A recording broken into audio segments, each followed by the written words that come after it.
Picture this. It's 2 in the morning. Oh man, the absolute worst time for things to break. Right. You are completely locked out of your account. You're exhausted. And you just desperately need a password reset. So you click the button and you wait. And every single minute that ticks by feels like your account is just permanently broken. Exactly.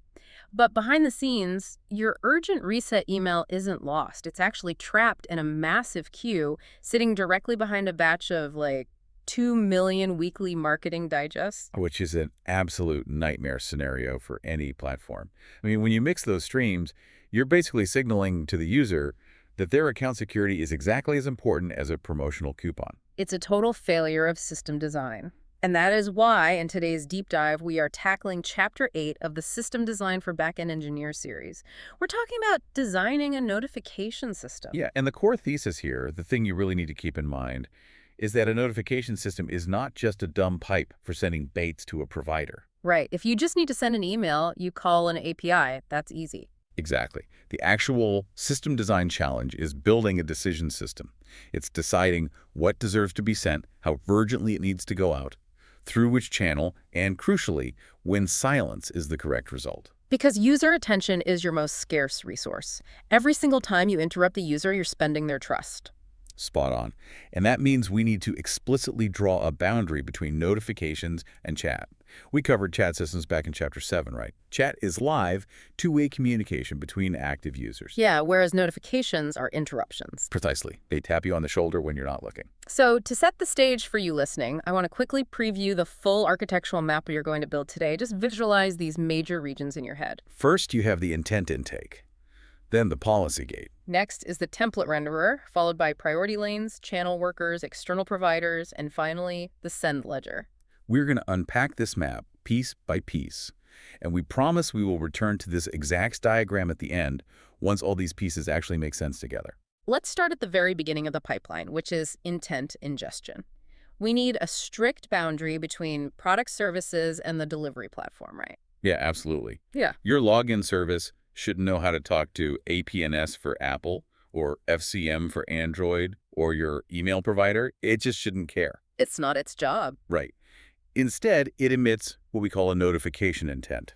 Like a structured fact, something like password reset requested for user 123. Precisely. This intent includes a stable event ID, a type, a priority level, the raw template data, and this is critical, a deduplication key. And then the notification service takes that intent and owns the entire rest of the lifecycle. Yep, but the deduplication key is where things get really interesting. Well, let me push back on that a bit, because using a time window for deduplication sounds a bit dangerous. How so? If you're holding a notification for a minute to group social likes, you're introducing state into an otherwise stateless ingestion pipeline. Doesn't that create a massive memory overhead during a viral event? Oh, for sure. Like if a celebrity posts a photo and you get 1 million likes in 60 seconds, buffering all those payloads in memory just to deduplicate them sounds like a fast track to an out-of-memory crash. That is a very real danger, which is exactly why you never buffer the full payload in memory for aggregation. Ah, okay. So how do you handle it at scale? The actual implementation relies on a fast, distributed key value store, typically Redis. When the intent arrives, you store the heavy payload in blob storage or maybe a temporary database table. Okay, that makes sense. Then you generate a strict deduplication key. This combines the user ID, the notification type, the business object ID, and the time window. And then you use a Lua script in Redis. Exactly. You use a Lua script to atomically increment a counter or append the new event ID to a set, and you bind that by a time to live. So the platform is really just maintaining pointers during the time window, not the actual heavy data. You got it.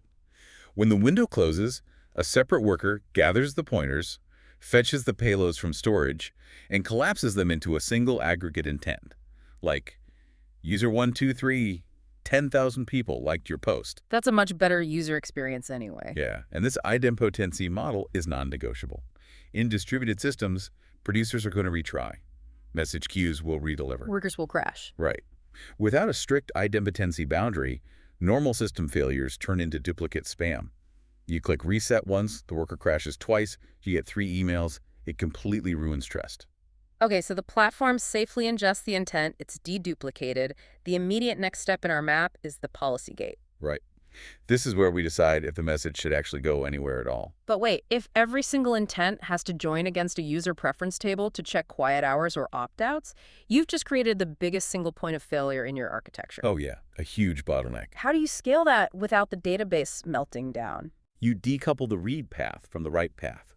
User preferences are a heavily read-biased dataset. You do not do a relational join for every single notification. So you flatten it. Exactly. You flatten the user's routing preferences into a document and cache it globally. You might use Redis read replicas distributed across your availability zones. Or maybe localized caching within the worker nodes. Yeah, using a pub/sub model to invalidate stale preferences. Which means the policy gate can evaluate rules in memory. And that is critical because user preferences are not just some UI settings page. No, in a proper architecture, they are a core correctness constraint of the entire system. Right. If a user has quiet hours enabled, the policy gate makes the decision. It holds the push notification until morning, downgrades it to an email, or suppresses it entirely. And, the complexity usually arises when product managers want to bypass those preferences. Oh, I've had that exact argument. Right. They argue their notification is a critical transactional alert, like an account overdraft, so it needs to bypass quiet hours. And while some transactional messages are genuine exceptions, if you allow every product team to flag their specific feature as critical, the designation just becomes meaningless. It's the boy who cried wolf at scale. Exactly. The marketing team decides their weekend promo is quote-unquote critical. The user's phone buzzes at 3 a.m., they get furious, and they revoke all notification permissions at the OS level. Yep, game over. So centralizing this policy gate protects the user from your own internal organizational chart. You're enforcing a unified attention budget. Well said. So once an intent survives the policy gate, meaning it's valid, deduplicated, and allowed to send it, we have to ensure our 2 a.m. password reset doesn't get stuck behind that massive backlog of marketing digests. Which brings us to priority lanes. Are we talking about physical isolation here? Yes. Like distinct Kafka topics for each lane, backed by isolated Kubernetes pods for the workers? Because theoretically, you could just use a single priority queue data structure. You could, but my instinct, and I think yours too, is that shared infrastructure means shared failure modes. Yeah, a memory leak in the bulk worker could take down the emergency worker. Exactly. Your instinct is spot on. A single, undifferentiated queue is easy to draw on a whiteboard, but an absolute nightmare to operate. We physically separate the work into different lanes with completely separate worker budgets and auto-scaling rules. I always think of this like a highway system. You build an emergency lane for account recovery and security alerts. You have a normal traffic lane for social activity and comment replies. And you have a bulk freight lane for weekly digests and massive marketing blasts. Right. By decoupling these at the infrastructure level, operational isolation is practically guaranteed. If a marketing campaign drops 2 million pending emails into the bulk freight lane, it only saturates the Kafka partitions and worker pods assigned to bulk freight. Your emergency lane remains completely unaffected. You can aggressively throttle or even pause the bulk lane without ever touching the security alerts. But what about starvation? Most of the time, that emergency lane is going to be nearly empty. Are those dedicated workers just sitting around idle? Yes. And you gladly pay for that idle compute. In an emergency lane, you are optimizing for predictable latency, not maximum throughput. You want them ready to go. You want those workers sitting there doing absolutely nothing so they can process a password reset the exact millisecond it arrives. Okay, so our urgent reset is flying down the emergency lane. Now it needs to be transformed from raw facts into a specific format for the user's device. Which brings us to the template renderer. We centralize this for consistency and localization, right? Instead of the login service sending a massive string of English text, it sends a translation key and the variables. And then the platform handles translating that into 40 different languages. Makes sense. The renderer also shapes the message for the distinct personalities of each channel. Mobile push, which goes through platform services like APNS or FCM, is cheap and fast. But it's a non-guaranteed signal. Right. Apple explicitly frames remote notifications this way. Push is not a database. Email, conversely, is slower, durable from the user's perspective, and highly searchable. It's where you put receipts and long, detailed explanations. Which brings up a massive privacy boundary. Oh, yeah. Because push, email, and SMS move through external third-party networks, your payload shouldn't casually contain sensitive data. Never. If it's a security alert, the message shouldn't say, someone logged in from this IP address using this specific device model. It should be a deep link into the secure app that just says review recent login activity. Exactly. The notification is not the durable container of sensitive state. It is just the tap on the shoulder. You're spending a fraction of the user's attention to pull them back into an environment you control. And that calculation changes drastically when you look at SMS. Oh, SMS is a whole different beast. It is immediate, highly intrusive, expensive, and heavily regulated. Which perfectly transitions us to the next stage of the map, the channel workers. Right. The message is rendered, and now we have to actually interact with the outside world. For external providers, my initial instinct might be to just wrap the API call in a standard retry loop and call it a day. But at this scale, treating all failures the same feels like a recipe for a thundering herd. Yeah, that will get us rate limited or outright banned by the provider. Repping everything in a blind retry loop is super dangerous. A clean design uses distinct channel adapters that translate our internal platform model into the specific API of the provider. And within those adapters, we have to distinguish between transient provider timeouts and permanent errors. Exactly. Assuming you understand the mechanics of exponential backoff and jitter for the transient stuff, how do we handle the permanent failures? A permanent error, like an invalid device token from APNS or a hard bounce from an email server, should be dead-lettered immediately. You stop trying. Just cut it off. Right. More importantly, you emit an event back to the user profile service to prune that contact method. If you keep hammering a provider with invalid tokens, they will throttle your entire account. And this naturally brings up fallbacks. I've seen systems where SMS is treated as this sort of universal panic button, like the email bounced, shoot them a text. That is massive anti-pattern. Fallbacks are product decisions, not automatic infrastructure mechanisms. So SMS is not a universal fallback. No, absolutely not. It spends vastly more user attention and company money.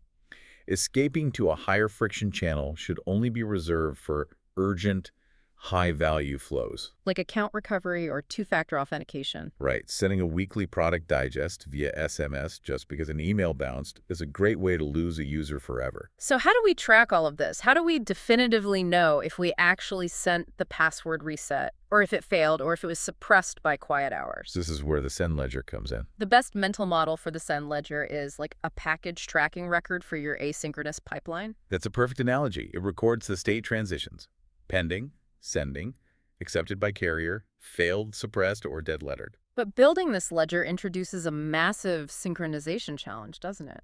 Because we're relying on asynchronous webhooks from providers like Twilio or SendGrid to update the ledger.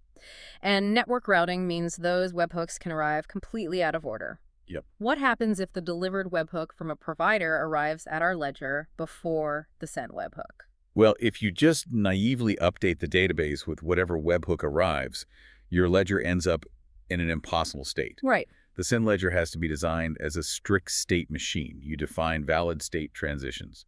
A message can go from sent to delivered. So if a delivered event arrives for a message that is still marked pending, the ledger either buffers the event or uses vector clocks or timestamp reconciliation to realize the sent event was delayed and updates the final state accordingly. It provides a durable truth of what the platform attempted and what the provider reported. Yes. Which leads to the biggest trap of observability.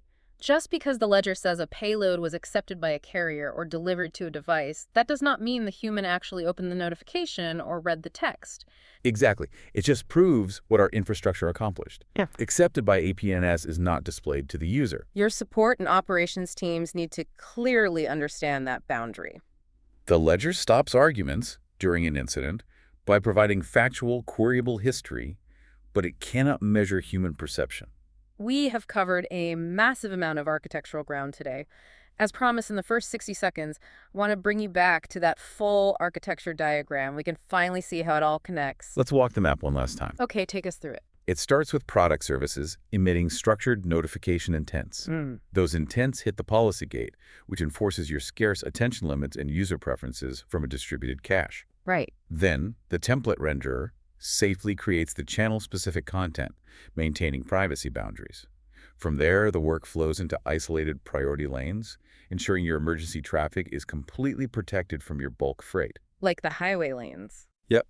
Channel workers then pull from those lanes, handle the specific adapters for your external providers, manage backoff and process fallbacks. And through it all, the send ledger acts as a strict state machine, permanently recording every attempt, transition, and outcome. It really is a chain of deliberate, highly isolated gates. It earns trust by making decisions explicit and observable. Exactly. Which brings us to the end of this topic and sets up the next step in the series beautifully. In Chapter 9, we are going to tackle the fan-out problem from a completely different angle. Oh, that's going to be a good one. We'll be designing a newsfeed, exploring the massive trade-offs of fan-out on write versus fan-out on read at social scale, and handling real-time feed updates. Until then, keep those priority lanes isolated and respect your users' attention.